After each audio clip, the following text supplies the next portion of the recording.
Oh my gosh, what is that face?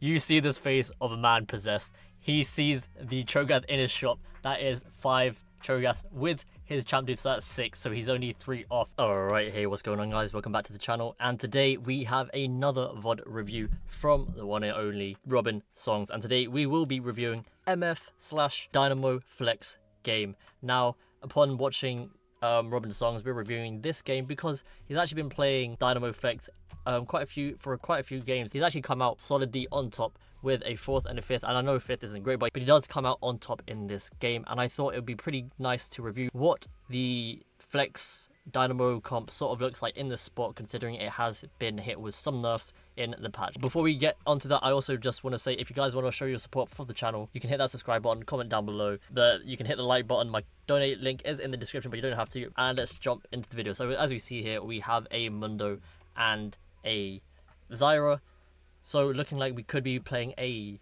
Gorilla opener or some sort of techie opener for this stage, but we do end up hitting a lovely Mordekaiser and an Elise, so potentially playing around the Mordekaiser for that bruiser and techie, and the Elise for some backline. Looking at the augments, I don't think it's no scout, no pivot, because we don't really have a locked in line like a Cogmore reroll or the Gorilla board. Could be preparation, however I don't think it's preparation because that would lock us into rerolling. I know we are rerolling the Elise, but that would really lock us into reroll the Elise instead of hitting the MF or potentially the Aurora down the line.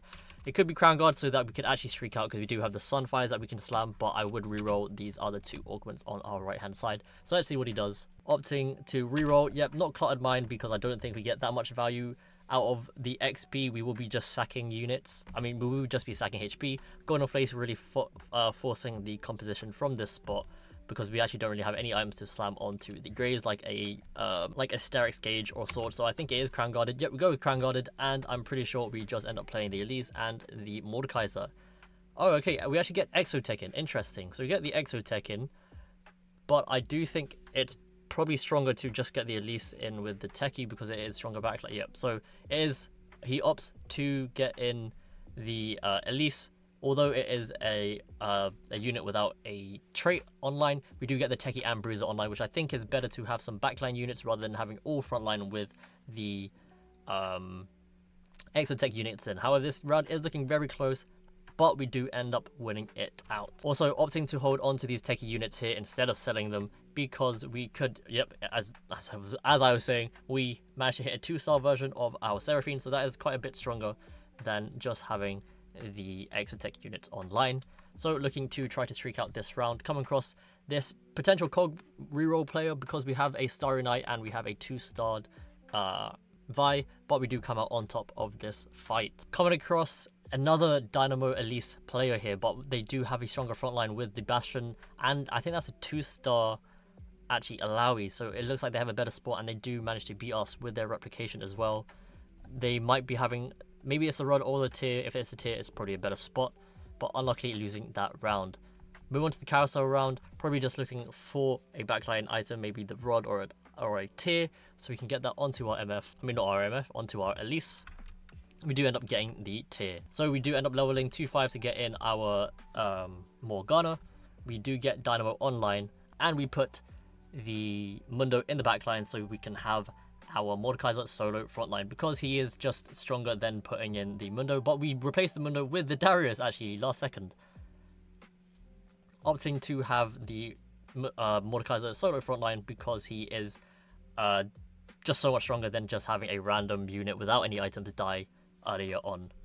So taking that aggro does help us get more value from the Crown Guard and the Sunfires, but again that is very situational and it depends on the state of the game. You probably wouldn't see this later on in the game.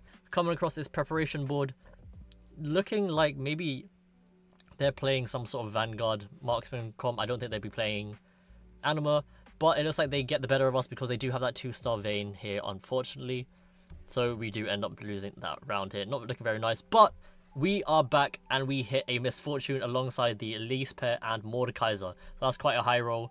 Very lucky game that we actually managed to hit that. We would be looking at a little bit of a worse spot without having to hit that. That was like a perfect 4-cost 2 hit. We end up hitting a sword for potential Shojin, and we hit a Stone Vest, but I don't think we slam until we see what augments we get, because we did lose that previous round.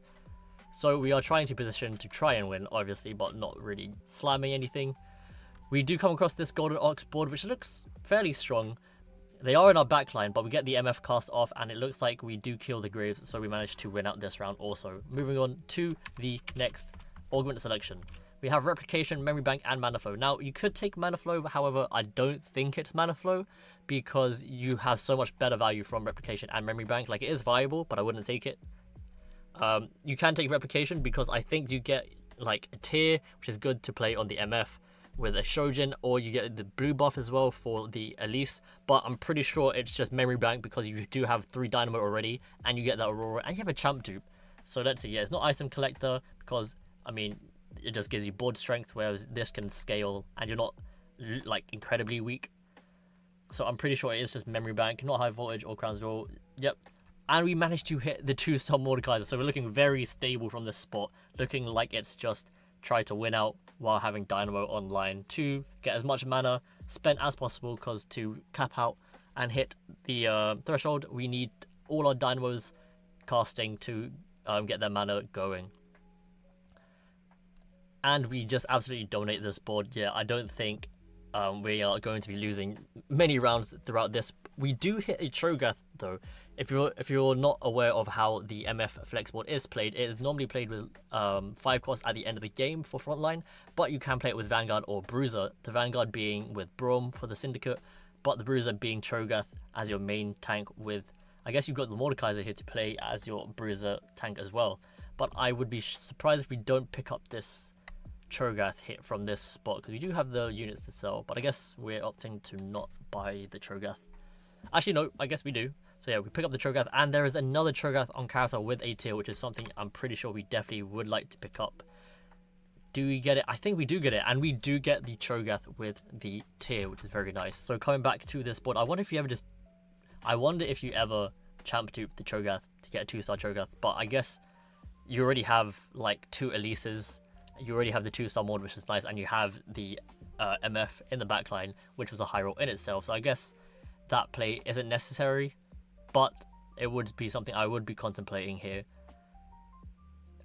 as we do lose out that round. I wonder if the 2-star Cho'Gath would have won that for us, but we do get an extra augment here, and we come across a movable object. It could be a movable object to stabilize out our front line, but I think it is, we get way more value from invested, not quality over quantity, because we do have so many items already here, and I don't think we want to spread that out. So I would reroll these 2 and just go for invested, because we do have the chance of just hitting our 4 costs with invested, and we could probably hit our release with the invested. So econ here is very, very useful, because bear in mind we still have an augment coming up at the next stage. And yes, so we go with the invested, as we saw from here. It's not Dynamo Circlet, because we actually already have like 4 Dynamo already online, and we will get the Aurora down the line. We're not really playing around the MF, so that's why we don't pick up the MF.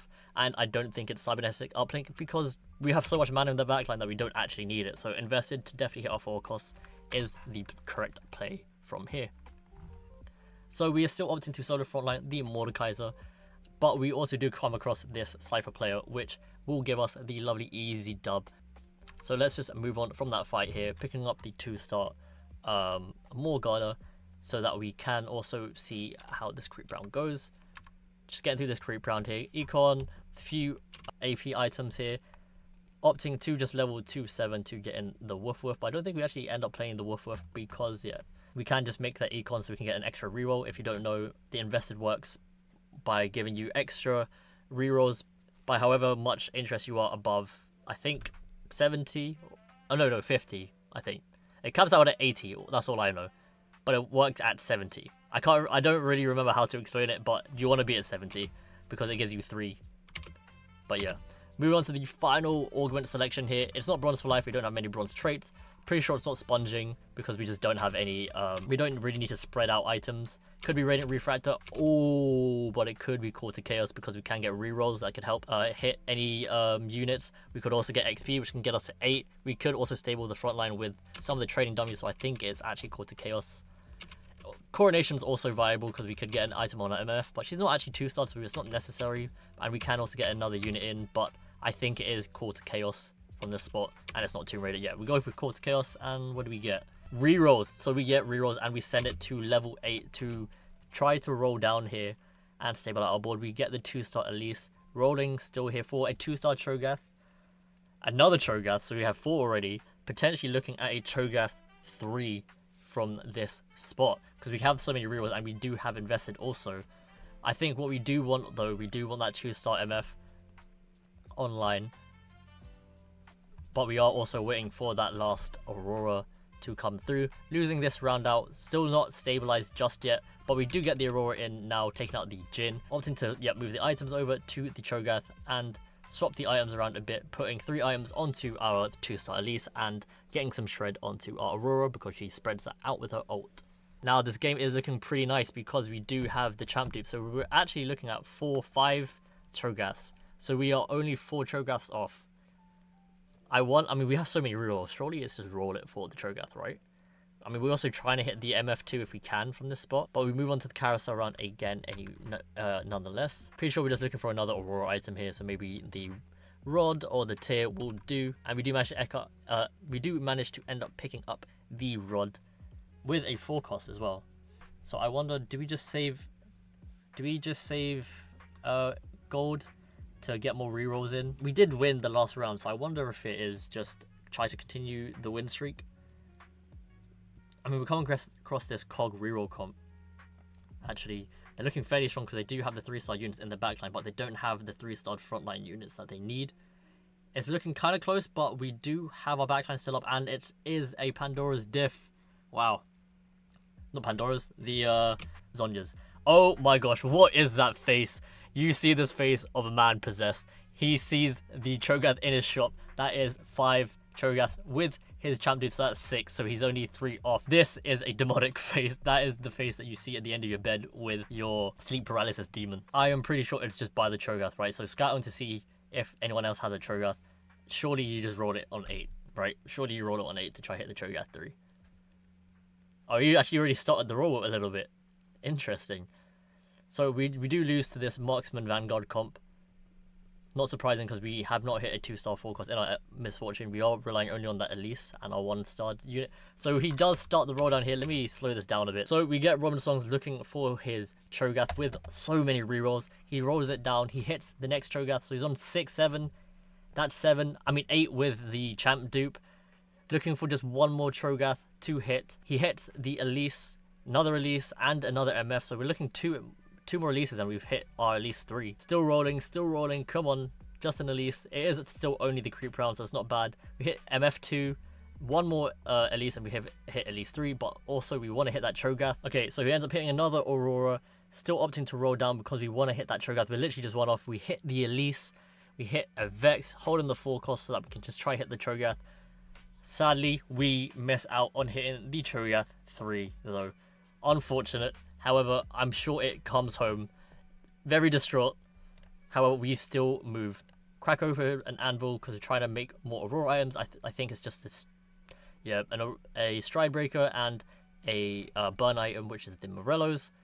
So we did, I think, stable out our board a little bit because we do have the 2-star Elise. I mean, the 3-star Elise, and we also have the MF. And it comes down to another Zhonya's diff. So Zhonya's being a very nice item for the 1v1 at the end of the game. And we hit the Cho'Gath. Finally, that is a 3-star Cho'Gath, and it is RobinSongz walk. He is walking on them, as you should, Unk. And he does it. And this game is looking like it is a top 1 game.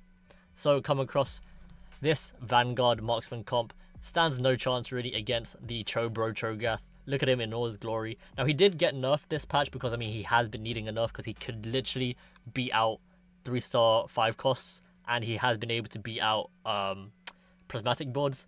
So actually, I take that back on 3-star 5 costs. I think other 3-star 4 costs, like multiple 3-star 4 costs and prismatic traits. But yeah, it looks like he's actually playing around to see if he wants 4 Bruiser or 4 Dynamo in. Opts for the 4 Bruiser in for the Cho'Gath. But I'm pretty sure no comps are really beating this. Even this Golden Ox Graves comp. Sorry, Graves. It's a 3-star Graves, but this is a 3-star Chobro who is looking mighty big. And it is looking very good. So we actually come across the next carousel round. Really don't care about any of these items. It does not matter. He opts to just get more items, maybe for the MF, to put in. Yep, he puts the MF in, gets 2 items on the MF, and it is looking like a very good game. Come across the ghost of the Cogmo reroll comp. However, let's just speed through. We already know this guy's just gonna get his booty cheeks clapped, and it's a top 4 from this round here. Quick scout the lobby. There's the other Dynamo player who looks far weaker. I mean, that's Mr. Brosif, challenger, coach.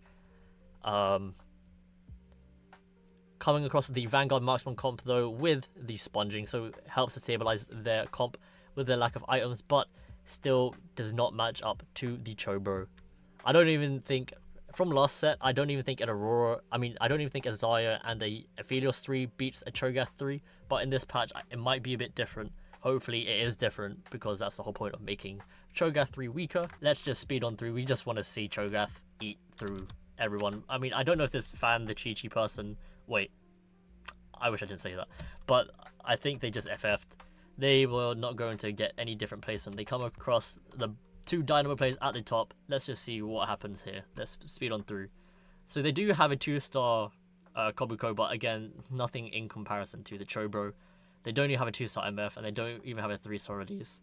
But they did manage to make it to the top 2 while playing contested, and that was the last fight. So GG's, very nice game from RobinSongz. Thank you guys for watching. If you want to show your support for this channel, hit that subscribe button and that like button. You can drop a comment down below. Donate link is in the description if you want to help me out. And I'll see you guys in the next one.